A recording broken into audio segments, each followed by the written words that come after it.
warahmatullahi wabarakatuh. Perkenalkan, nama saya Dewi Kusnul Mu'afifah. Saya mahasiswa Prodi Gizi Klinik, jurusan Kesehatan Politeknik Negeri Jember.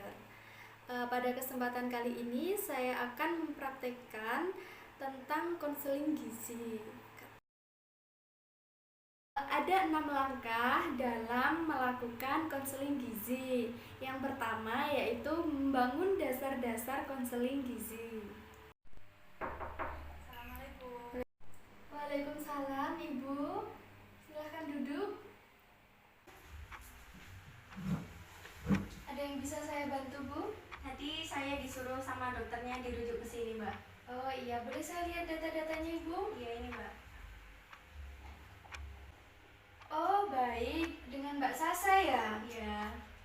Nah, sebelumnya saya ingin menjelaskan dahulu kenapa Ibu Mbak Sasa ini dirujuk ke Poligizi ini. Di sini kami dari Poligizi, saya Dewi Kusnul Mu'afifah selaku ahli gizi ingin membantu Mbak untuk mencari alternatif solusi untuk menyelesaikan permasalahan Mbak terkait obesitas dan penyakit lambung yang Mbak alami ini. Nah, sebelumnya saya ingin mendengar terlebih dahulu. Sebenarnya Mbak ini punya keluhan-keluhan apa saja sih? Oh iya Mbak, sebelumnya tenang saja. Mbak di sini data-data yang sudah Mbak ceritakan, yang sudah Mbak sampaikan kepada kami akan kami jaga kerahasiaannya. Oh iya, Mbak. Mau cerita sih, soalnya kemarin akhir-akhir ini gitu kayak ngalamin sakit perut gitu, terus biasanya mual juga. Gitu Cuma sih. sakit perut aja ya Mbak? Iya. Keluhannya? Iya, sama mual gitu. Iya, iya, baik. Kedua yaitu menggali permasalahan. Nah, jadi kalau saya boleh tahu sebenarnya apa yang mendorong Mbak untuk melakukan pemeriksaan kesehatan? Jadi seminggu yang lalu kan ada kepanitiaan gitu kan di kampusnya. Iya. Jadi kayak makannya itu nggak teratur, terus suka minum kopi, terus begadang terus, soalnya kan ngerjain tugas-tugas gitu, Mbak. Oh, jadi di kampus sibuk ya Mbak? Iya, Mbak ini sibuk. ikut organisasi ya? Iya, Organisasi apa ya kalau boleh tahu? ikut BEM fakultas gitu, Mbak. Oh, jadi super sibuk ya Mbaknya ini. Iya. Nah, terus apakah ada keluhan-keluhan lainnya Mbak? Kalau keluhan sih masih kayak tadi sih, Mbak, kayak kembung terus mual gitu-gitu sih. Oh, baik. Oke, kalau begitu saya boleh tahu nggak Mbak, pola makan Mbak itu seperti apa? Jadi maksudnya bagaimana ya, Mbak? Jadi gini Mbak, misalnya Mbak itu sarapan jam berapa, makannya apa aja, terus makan siang juga jam berapa, makan apa aja, makan malam sama apa aja, jam berapa, begitu. Kalau sarapan sih kemarin kan karena ada kepanitiaan itu kan sibuk ya, Mbak. Terus paginya itu jadi kayak nggak sempet sarapan gitu. Nah, kalau buat makan siang itu paling-paling ya jam 2, jam 3 gitu dapat konsumsi dari kampus gitu. Oh, jadi makan siangnya itu sekitar jam 2-an ya Mbak? Iya, pokoknya nunggu istirahat gitu jam 12, jam 1, jam 2. Iya, gitu sih. Kalau untuk makan malamnya seperti apa Mbak? Kalau makan malam mungkin kan aku kan kuliahnya di Malang gitu ya, Mbak. Iya. Jadi kan makanannya ya paling itu aja, kayak ayam geprek, nasi goreng, terus tahu telur gitu-gitu aja sih. Biasanya kalau makan malam itu Mbak beli apa? Biasanya sih beli ayam-ayaman gitu sih. Oh, lebih sering ke ayam goreng crispy Iya, begitu. Oh iya, Dari yang deket kampus juga sih soalnya. Terus Mbak, aku juga Iya. kan kalau malam itu kan suka kayak ngantuk gitu, jadinya ya beli kopi kadang, terus bikin gudeg gitu-gitu aja sih. Oh, Mbak kenapa kok sering begadang? Misalnya kan ngerjain tugas, terus ngerjain apa pasti ada. Oh, Jadi pasti. kerjain. Iya, namanya mahasiswa ya Mbak, pastinya juga tugas itu menumpuk. Saya juga mengalami begitu. Baik. Oh, saya catat ya Mbak. Untuk Mbaknya ini berarti sering minum kopi ya? Iya. Biasanya minum kopi sehari itu berapa cangkir Mbak? Mungkin 1 cangkir aja sih. Hanya 1 cangkir satu hari ya? Baik. centong sekali makan? Misalkan pagi itu berapa centong atau siangnya gitu berapa centong? Kalau Iya. sekali makan itu mungkin satu sih. 1 centong. Kalau untuk makan siang juga 1 apa lebih biasanya? Cuma satu biasanya. Cuman 1 ya. Untuk Mbak Sasa ini makannya juga selalu 3 kali sehari ya Mbak? Enggak sih, enggak teratur gitu. Kadang ya sarapan, Enggak kadang enggak teratur. gitu. Iya iya iya iya. Nah, Mbak Sasa ini suka makan sayur dan buah apa tidak? Kalau buat sayur sih jarang. Kalau buah masih suka sih. Kalau sayur kayak masih milih-milih gitu. Yang ini suka, yang itu nggak suka gitu sih. Oh iya iya baik. Mbak Sasa ini tadi katanya suka buah-buahan ya daripada sayur. Kalau untuk buah-buahan itu suka yang buah apa? Yang asam-asam sih. Oh, contohnya Mbak. Ya jeruk gitu-gitu kayak stroberi juga. Kalau olahraga Mbak Sasa ini sebenarnya suka olahraga apa tidak? Kalau olahraga dulu sih suka banget. Cuman kan semenjak kuliah itu kayak waktunya kepotong, jadi lebih sering rebahan, terus natap laptop, natap HP gitu aja sih. Oh iya iya. Kira-kira tuh dalam seminggu berapa kali Mbak Sasa itu olahraga? Paling kalau olahraga itu 2 sampai 3 kali sih. Biasanya aktivitas apa yang sering Mbak Sasa lakukan untuk olahraga? Sepedaan. Oh, sepedaan ya. Iya. Yang ketiga yaitu menegakkan diagnosis. Baik Mbak, jadi tadi setelah berbincang-bincang, saya telah melakukan penggalian data tentang riwayat makan Mbak, tentang pola makan Mbak seperti apa. Nah, jadi saya di sini ingin menjelaskan sedikit tentang data-data dari berkas yang Mbak bawa. Iya. Nah, jadi di sini bisa kita lihat bahwa antropometri Mbak yaitu terdiri dari berat badan dan tinggi badan sudah dalam kategori normal, tetapi mendekati overweight tingkat ringan atau obes tingkat ringan. Di sini berat badan Mbak kan 53 ya dari data di sini. Tinggi badan Mbak 153 cm. Nah, setelah dihitung indeks massa tubuh Mbak yaitu 22,65 yang termasuk dalam kondisi normal tetapi mendekati overweight tingkat ringan. Nah, dan di sini dokter juga memberikan vonis sakit lambung dan obesitas tingkat 1. Nah, berdasarkan cerita yang Mbak sampaikan tadi, ada beberapa hal yang kemudian mengarahkan ke Mbak kepada diagnosis penyakit emah atau lambung dan obesitas tipe 1 ini. Dan di sini juga ada resiko-resiko gitu Mbak. Yang pertama itu Mbak suka makan makanan yang asam tadi ya, suka makan buah-buahan yang asam dan sering minum kopi di malam hari karena ya untuk menemani begadang itu kan Mbak ya tadi. Nah, sebenarnya di dalam kopi tersebut mengandung zat yang namanya kafein. Nah, zat ini dapat meningkatkan produksi gas di asam lambung sehingga menimbulkan sensasi-sensasi seperti perut kembung tadi yang Mbak alami.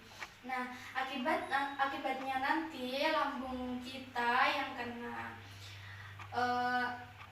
Oh ya, juga ada gorengan. Tadi Mbak katanya sering sekali ya makan makanan gorengan karena di Kota Malang juga makanannya juga itu aja di pinggir-pinggir jalan tuh banyak sekali yang kurang sehat begitu Mbak ya. Jadi Mbak di sini tadi suka gorengan, termasuk ini makanan penyebab asam lambung naik. Nah, karena apa? Karena kadar lemaknya yang terlalu tinggi. Nah, makanan yang mengandung banyak lemak itu juga dapat memicu produksi hormon kolesistokinin. Nah, dan juga makan makanan yang asam tadi seperti buah-buahan yang terlalu kuat asamnya kayak jeruk, terus apa tadi? Kayak stroberi gitu ya yang terlalu asam. Nah, kandungan asam pada makanan tersebut dapat memicu nyeri ulu hati sehingga terasa perih pada perut Mbak seperti terbakar begitu. Nah, apalagi jika makanan yang dikonsumsi ketika perut dalam keadaan kosong begitu Mbak. Mbak tadi katanya juga jarang sekali sarapan sarapan ya. Iya. Iya. Nah, jadi untuk pola makan ini sebenarnya Mbak itu sudah makan rutin 3 kali sehari, tetapi dengan makan makanan yang asam, sering mengonsumsi kopi dan juga goreng-gorengan, ini yang dapat memicu terjadinya penyakit lambung ini. Dan yang keempat yaitu melakukan intervensi gizi. Nah, baik Mbak Sasa, jadi ada beberapa alternatif solusi yang dapat Mbak pilih nantinya untuk menurunkan resiko obesitas dan kambuhnya penyakit lambung tadi. Yaitu bisa dengan mengatur pola makan Mbak Sasa atau dengan melakukan aktivitas ringan setiap harinya. Nah, kalau untuk pola makan nih Mbak, tadi Mbak kan sudah cerita nih, suka mengonsumsi goreng-gorengan, makan makanan asam atau buah-buahan asam, mengonsumsi kopi tadi ya sering sekali. Nah, itu bisa dikurangi Mbak, nyemil-nyemilnya, mengonsumsi kopi yang tadinya berapa tadi, bisa sampai 2 kali sehari ya 1 cangkir. Kopi tadi sampai 2 cangkir ya dalam sehari, itu bisa dikurangi jadi 1 cangkir dalam sehari. Tadi juga Mbak cerita kurang suka makan buah dan sayur, terlebihnya sayur tadi katanya kurang suka mengonsumsi sayur. Nah, jadi di sini ada yang namanya piring makanku. Sebelumnya sudahkah Mbak pernah lihat atau mendengar tentang piring makanku? Belum sih Mbak. Oh, belum. Jadi gini Mbak, sebentar saya lihatkan dulu ya Mbak. Iya. Nah, kelihatan Mbak ya? Iya, kelihatan. Kelihatan. Nah, jadi di sini Mbak, ini namanya piring makanku. Jadi di sini kita punya panduan untuk makan yang ideal itu seperti apa. Ada makanan pokok dan ada sayuran, ada buah-buahan, lauk pauk. Nah, makanan pokok ini seperti apa sih? Makanan pokok itu seperti nasi, terus sumber-sumber karbohidrat, contohnya kentang, terus ubi, jagung, gandum, dan lain sebagainya. Nah, untuk jumlahnya ini makanan pokok harus setara dengan sayuran. Tadi Mbak Sasa kurang suka ya sama sayuran. Nah, di sini sebenarnya dari makanan yang sehat dari piring makanku itu makanan pokok itu harus porsinya setara Mbak sama sayuran. Nah, begitu. Nah, contohnya di sini 1 kepal nasi itu juga harus sama dengan 1 kepal sayur begitu. Jadi sama porsinya dan juga diimbangi dengan buah-buahan dan lauk pauk. Nah, di sini juga ada aturan, juga batasi konsumsi gula, garam dan minyak. Tadi Mbak Sasi juga bilang suka banget mengonsumsi gorengan, nyemil-nyemil gorengan itu lebih baik dibatasi ya Mbak, dikurangi. Sama satu lagi Mbak, di piring makanku ini kita menggunakan pedoman juga untuk minum air putih. Nah, minum air putih ini dalam jumlah yang cukup ya Mbak. 1 hari itu minimal 2 liter atau kurang lebih 8 gelas. Nih, gitu ya Mbak, paham ya Mbak? Iya. Nah, selain bicara tentang pola makan, Mbak, alternatif solusi lainnya adalah dari sisi aktivitas fisik yang tadi olahraga. Kalau dari cerita Mbak ini sebenarnya Mbak sudah punya kebiasaan sebelum sebelum Mbak kuliah tadi Mbak sebenarnya juga sudah memiliki kebiasaan aktivitas yang cukup baik ya Mbak.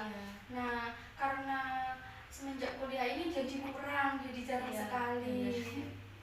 Nah, mungkin ada sebuah saran Mbak dari saya, mungkin bisa dengan menyapu kos. Mbaknya ini ngomong-ngomong kos atau gimana atau? Iya, ngekos. Oh, ngekos ya.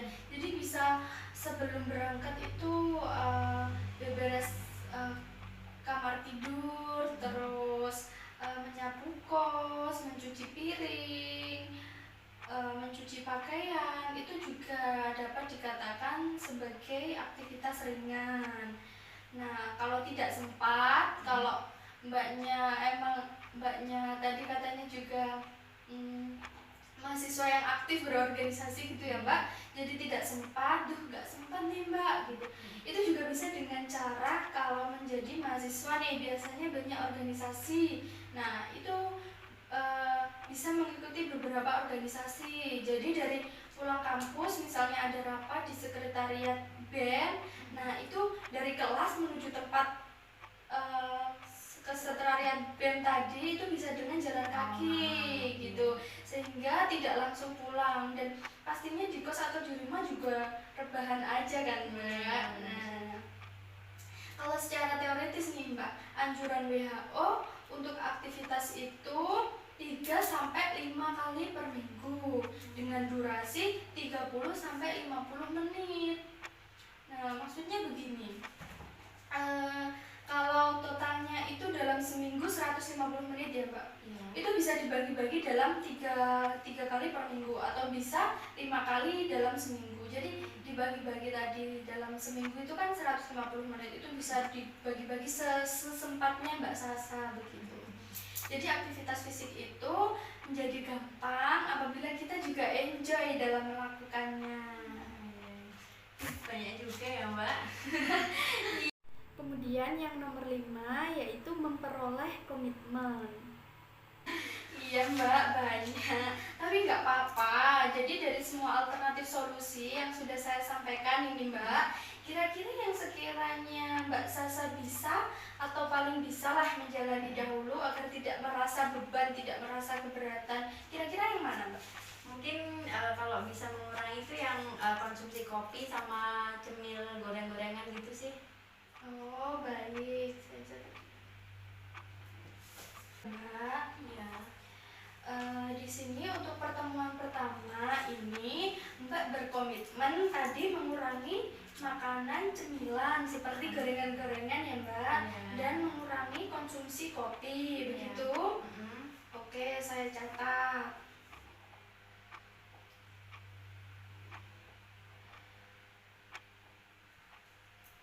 Kira-kira komitmen minum kopinya Mbak dikurangi yang gimana? Dan untuk nyemilnya juga bagaimana? Kalau konsumsi kopi mungkin dikurangi aja, perharinya itu 1 cangkir gitu. Nah untuk cemilan gorengan gitu jadi 2 hari itu 1 kali gitu.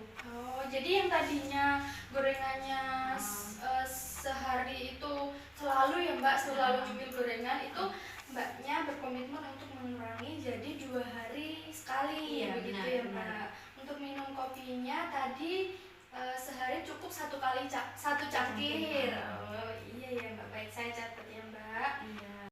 Dan yang terakhir yaitu mengakhiri konflik atau terminasi.